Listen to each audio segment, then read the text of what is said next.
మన దేశంలో కొత్త క్రిమినల్ చట్టాలు వచ్చాయి కదా, వాటిలో ఒక మార్పు మాత్రం చాలా పెద్ద చర్చకే దారితీసింది. అదేంటంటే భారతీయ న్యాయ సంహితలోని సెక్షన్ 84.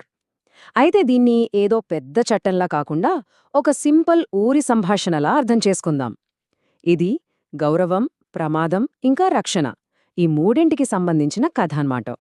చూడ్డానికి ఇదో మామూలు ప్రశ్నలానే అనిపిస్తుంది కదూ, కానీ సెక్షన్ 84 వెనుకున్న అసలు చిక్కుముడి అంతా ఈ ఒక్క ప్రశ్నలోనే ఉంది.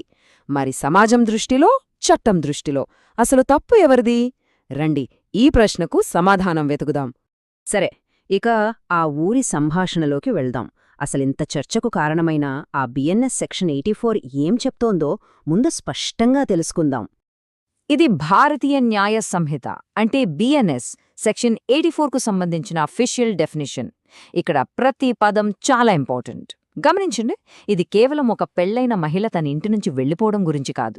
ప్రలోభ పెట్టడం, తీసుకువెళ్లడం, నిర్బంధించడం ఇలాంటి నిర్దిష్టమైన పనుల గురించి ఈ చట్టం మాట్లాడుతోంది. చూశారు కదా, చట్టం 4 పనులను నేరాలుగా చెబుతోంది. అవేంటంటే తీసుకువెళ్లడం, ఆశచూపి ప్రలోభపెట్టడం, దాచిపెట్టడం ఇంకా నిర్బంధించడం. వీటిలో ఏ ఒక్కటి చేసినా సరే అది నేరమే. కానీ కథలో అసలు ట్విస్ట్ ఇప్పుడే మొదలవుతుంది. ఆ ట్విస్ట్ ఇదే. ఇందాక మనం చెప్పుకున్న ఆ 4 పనులు నేరమవ్వాలంటే వాటి వెనుక ఒకే ఒక ఇంటెన్షన్ అంటే ఉద్దేశముండాలి. అదేంటంటే అక్రమ లైంగిక సంపర్కం. ఈ ఒక్క ఉద్దేశం లేకపోతే సెక్షన్ 84 అస్సలు అప్లై అవ్వదు. అంటే చట్టం ప్రకారం చేసిన పని కంటే దాని వెనుక ఉన్న ఉద్దేశమే ఇక్కడ చాలా కీలకమన్నమాట. ఈ మార్పు వెనుక ఉన్న అసలు కారణమేంటో ఇప్పుడు చూద్దాం. ఇది కేవలం పదాలు మార్చటం కాదండి, మహిళల గౌరవాన్ని నిలబెట్టే ఒక చాలా పెద్ద సంస్కరణ. పాత ఇండియన్ పీనల్ కోడ్ అంటే ఐపీసీలోని సెక్షన్ 498కి కొత్త బిఎన్ఎస్ సెక్షన్ 84కి మధ్య అసలు ఏం మారింది? ఈ ప్రశ్న మనల్ని నేరుగా ఈ సంస్కరణ యొక్క హార్ట్ దగ్గరికి తీసుకెళ్తుంది. మార్పు చూట్టానికి చిన్నదే అనిపించొచ్చు, కానీ దాని ఎఫెక్ట్ మాత్రం చాలా లోతైనది. ఇక్కడ చూడండి, పాత చట్టంలో వాడిన పదాలు ఇలా ఉన్నాయంటే ఒక స్త్రీని ఆమె భర్త సంరక్షణలో ఉన్న వ్యక్తిగా చూపిస్తున్నాయి. కాని కొత్త చట్టంలో ఆ పదాలను కంప్లీట్గా తీసేశారు. మరి ఈ మార్పు ఎందుకు ఇంత ముఖ్యమైందో ఇప్పుడు చూద్దాం.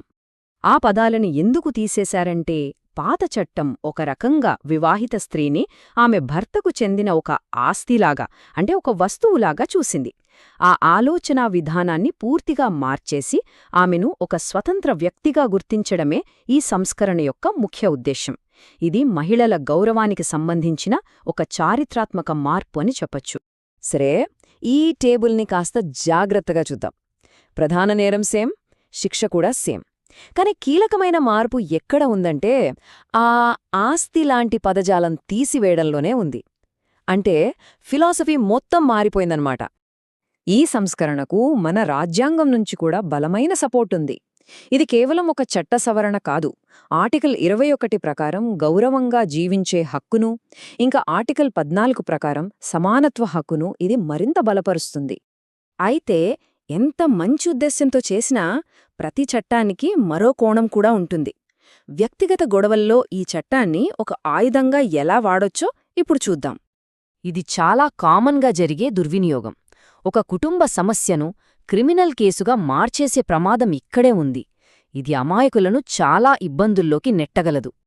తప్పుడు కేసులో సాక్ష్యాలను మార్చేయడం చాలా తేలిక. ఉదాహరణకి కట్ చేసిన వాట్సాప్ చాట్స్, సందర్భం లేకుండా తీసిన ఫోటోలు, లేదా కేవలం పుకార్లను బేస్ చేసుకుని ఒక అమాయకుణ్ణి దోషిగా నిలబెట్టే ప్రమాదం చాలా ఉంది. సరే, ఇప్పటిదాకా థియరీ చూశాం. ఇప్పుడు ప్రాక్టికల్గా ఆలోచిద్దాం.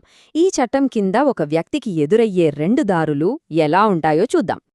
ఒకవేళ ఎవరైనా తప్పుడు ఆరోపణలు ఎదుర్కొంటే పరిస్థితి ఏంటి? తమని తాము ఎలా కాపాడుకోవాలి? ఇదిగో అమాయకుల కోసం ఒక డిఫెన్స్ స్ట్రాటజీ. ఇలాంటి టైంలో ఎమోషన్స్ పనికిరావు. కేవలం ఆధారాలు, ఫ్యాక్ట్స్ మాత్రమే మాట్లాడతాయి. అందుకే full chat logs, call records, Google timeline లాంటి డిజిటల్ ప్రూఫ్స్ అన్నీ భద్రంగా దాచుకోవాలి. చాలా చాలా ముఖ్యం. గోల్ చాలా సింపుల్. ఆ 4 నేరపూరిత చర్యలు జరగలేదని ప్రూవ్ చేయాలి. అంతే. ఇప్పుడు కాయిన్కి రెండో వైపు చూద్దాం. ఒకవేళ ఎవరైనా నిజంగానే నేరం చేసి ఉంటే చట్టపరమైన ప్రాసెస్ ఎలా ముందుకు వెళ్తుంది? ఇది చాలా straight forward process. Police complaint దగ్గర్నుంచి కోర్టు తీర్పు వరకు ప్రతి స్టెప్లోనూ ఆధారాలే కీరోల్ ప్లే చేస్తాయి. ముఖ్యంగా ఆ మహిళ ఇచ్చే స్టేట్మెంట్ కేసుకు ఒక డైరెక్షన్ ఇస్తుంది. ఒకవేళ నేరం ప్రూవ్ అయితే శిక్ష తప్పదు. గరిష్ట శిక్ష 2 సంవత్సరాలు. అయితే చట్టపరమైన శిక్ష ఒక ఎత్తైతే, ఇలాంటి ఆరోపణల వల్ల సమాజంలో పరువు పోవడం, పేరు చెడిపోవడం అనేది అంతకంటే పెద్ద శిక్ష. దాని ప్రభావం బహుశా జీవితాంతం ఉండొచ్చు. సరే, మనం మొదలుపెట్టిన ఆ ఊరి సంభాషణ దగ్గరికే మళ్ళీ వద్దాం. ఈ మొత్తం విశ్లేషణ నుండి మనం నేర్చుకోవలసిన అసలు నీతి ఏంటో ఒక్కసారి గుర్తు చేసుకుందాం. ఇదే ఈ చట్టం యొక్క సారాంశం. ఒకవైపు ఇది మహిళల గౌరవాన్ని కాపాడే ఒక ప్రగతిశీలమైన సంస్కరణ. ఇంకోవైపు తప్పు చేసిన వాళ్లను శిక్షించే ఒక పవర్ఫుల్ సాధనం. చివరిగా ఈ ఒక్క ప్రశ్నతో ముగిద్దాం. మాటలు మనల్ని నిందలపాలు చేయొచ్చు చాలా ఈజీగా. కానీ ఈ డిజిటల్ ప్రపంచంలో మనల్ని నిజంగా కాపాడేదేంటి? కేవలం మాటలా, లేదంటే చెరిపినా చెరగని ఆధారాలా? ఆలోచిస్తే మన రక్షణ మన చేతుల్లోనే ఉంది, మన దగ్గరున్న ఆధారాల్లోనే ఉంది. కాస్త ఆలోచించాల్సిన విషయం.